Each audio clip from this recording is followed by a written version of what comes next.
Ito na naman tayo sa cutting ng ating tubular para sa ating window grills. Ayan. Papasin nyo, marami na tayong nakat dito kasi mabilis lang tayo nag-cut gawa nga ng meron tayong cut off. Ayan, yung cut off natin, nilagyan natin siya ng guide. Ayan, tulad sa ginawa natin dati sa cut off nating maliit na pinaka guide niya, ito, guide niya. At the same time, ito na yung kanyang pinaka, ayan, sukatan natin. Ayan, papasin dyan, meron siyang lagay ng masking tape. Meron siyang naka-indicate na sukat. Kaya may mga naka-indicate na sukat yan para sa ating mga cutting kasi one size lang naman siya para mabilis tayo. One cutting lang naman. Yan. Ito, tinunilyo ko to. O, naka-black screw to sa ilalim. Yan, black screw ko sa ilalim. At the same time dito sa part na yan. Yan. Bali, 2 piraso. Tapos sa ilalim, marami yan. Mga, para walang galaw. Dinamihan ko siya para talaga hindi siya gumalaw habang nagkakatay ng ating tubular. Siyempre, ito pa rin yung ating stopper. Ayan, yung lock ng ating sliding window. Ayan. At dito nga pala, pinalitan ko to ng bakal. Kasi yung nakalagay dito is ganito, rubber. Ang problema dito sa rubber is nalulusaw siya. Baka mawala sa align yung ating cutting. Gawa nga kapag kakakat lang na to, mainit pa siya. Pag tinapat ko dito, nalulusaw yung rubber. Kaya pinalitan ko siya ng tubular. Yan, para dito tatama, hindi nito malulusaw at hindi tayo mawawala sa accuracy ng ating cutting. Ayan. Sige, mag-cut lang tayo at medyo marami-rami tayo ikakat dito. Siguro nasa mga 200 pieces na cutting tayo rito. Sige.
Ayan, marami-rami na rin tayo natutol. Ayan, tapos yung dami yung natutol.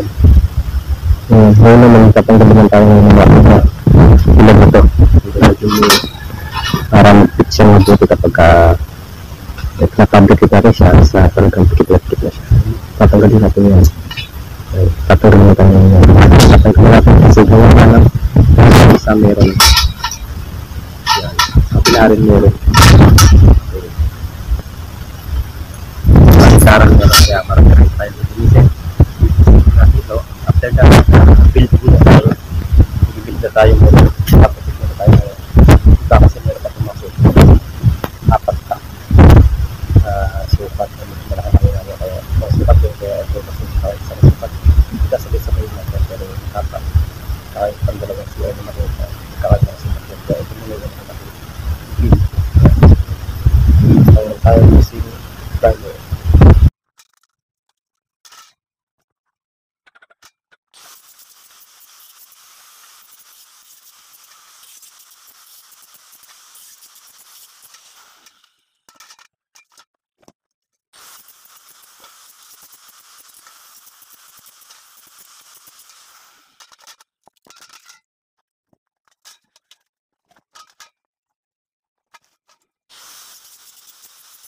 Ayun, ito na ating mga nakating. Ayan, less than 2 hours din ako nag-cutting na ito mga to kasi medyo mahirap.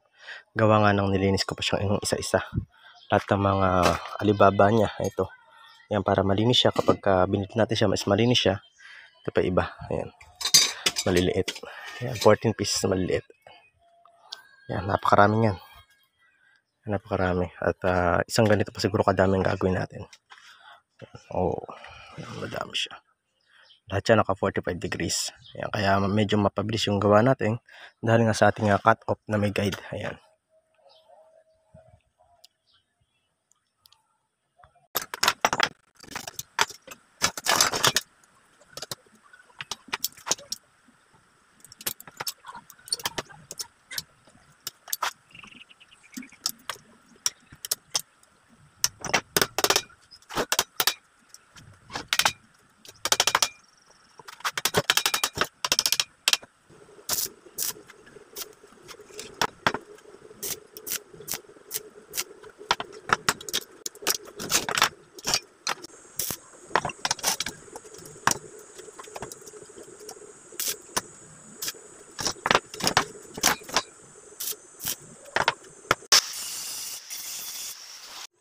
Yan, nakagawa na tayo ng isang rectangle. Ito yung pinaka-design niya. Marami na rin tayong nagawa ron na yun. Yan siya. 16 pieces siya. Yan yung outer, tsaka yung kanyang pinaka-center. Ito na yung pinaka-inner. Yan, ito yung pinaka-inner niya. Yan, kung mapapansin niyo yan. Grinding ko siya ito kasi magiging kanya kaya naka-grinding to. Ipapatong na lang natin na ipapatong dito yung mga susunod pa gagawin natin. Ito yung pinaka-pattern base niya. Ayan.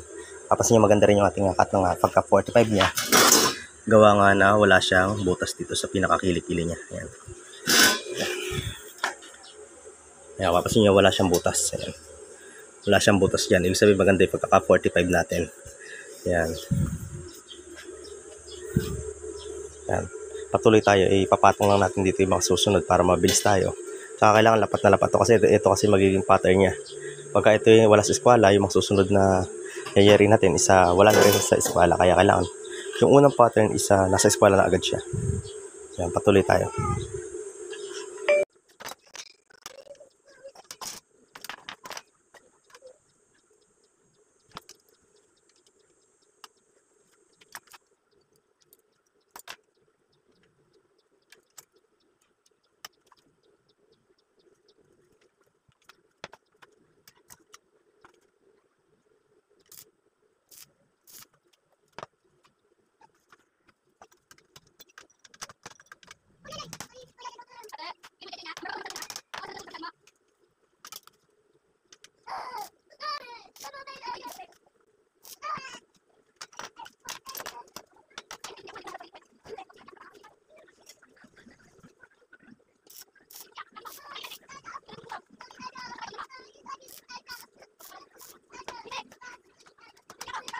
Yan, dito sa kabilang side.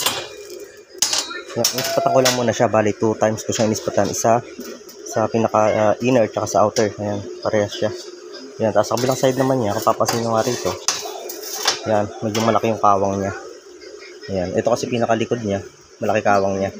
Gawa nga syempre, pagka ang welding kasi humihigop yan. Pero hindi naman sa lahat ng pagkakataon puro ganon. Kasi may pagkakataon lang din talaga na yung tubular natin hindi talaga 100% square siya. Kung talaga meron siyang palipit na tinatawag. Ayan. Saka yung cutting natin dito, siguro medyo lumihis. Kaya dyan naman pumapasok yung ating pagkatubero. O, paano ko nasabing pagkatubero? Ito yung gumagamit tayo dito ng yabi tubo. Ayan. Yung yabi tubo natin na to, ito yung gagamitin natin para umikom yan. Ayan. Paano ba natin ginagawa yan? Ganito natin ginagawa yan.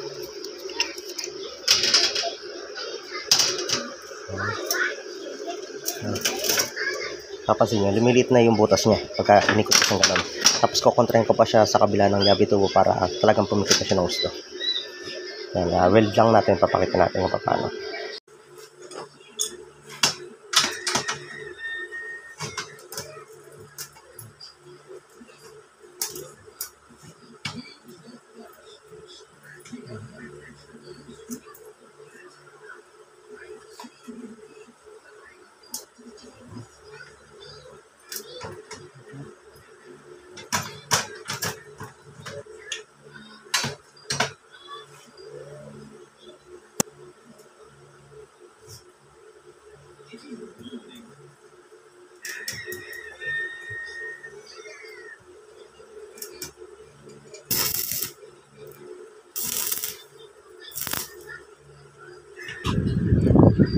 Ayan, kung papansin nyo nga rito, halos wala na siyang gap. Tanggal na yung pinaka-gap niya. Ayan. Dahil sa ating yabi tubo. Yan yung technique para sa pagtanggal ng gap. Ayan, kahit dito wala na siyang gap. Kaya mainam talaga na tubero ka na, welder ka pa. Ito ang nagagawa ng combination ng yabi tubo tsaka ng welding machine.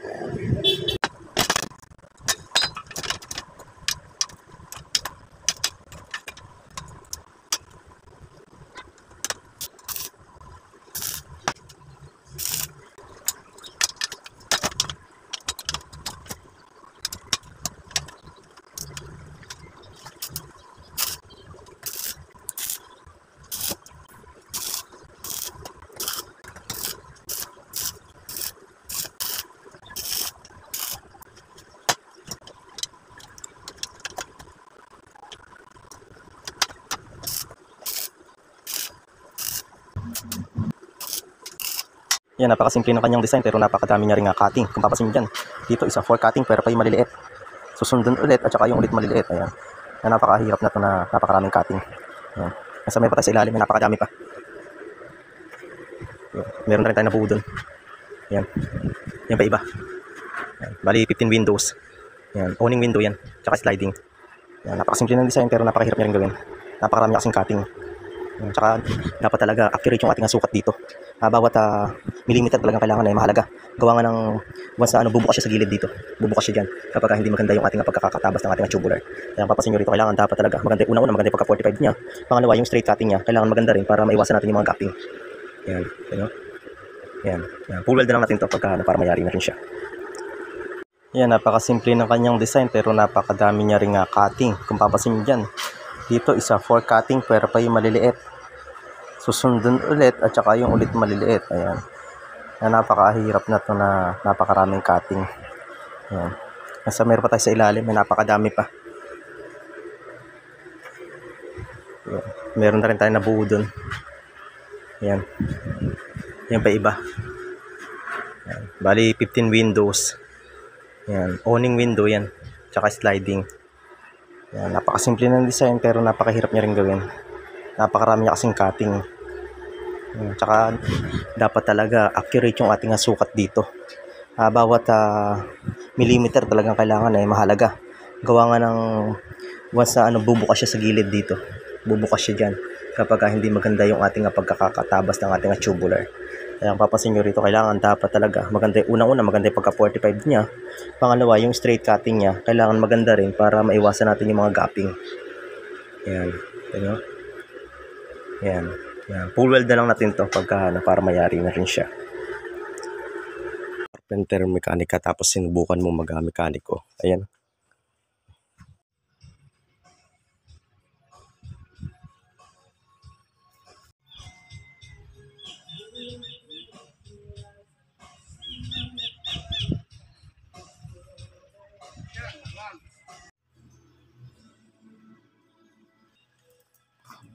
Yeah.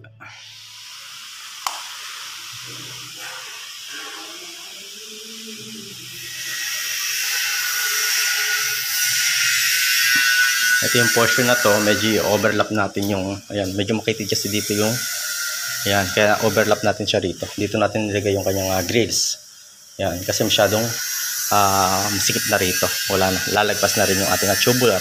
Then, ito, mahirapan pa silang buksan. Yung kanyang pinaka-sliding, slide up na window. Ayan, kaya ginawa natin dito, overlap na lang. Ayan, mag-allowance na dito ng 1 inches. Pagitan paikot. Ayan, para maging maganda siya. Ayan yung kanyang tatlong owning window. Lalagyan natin ng grills.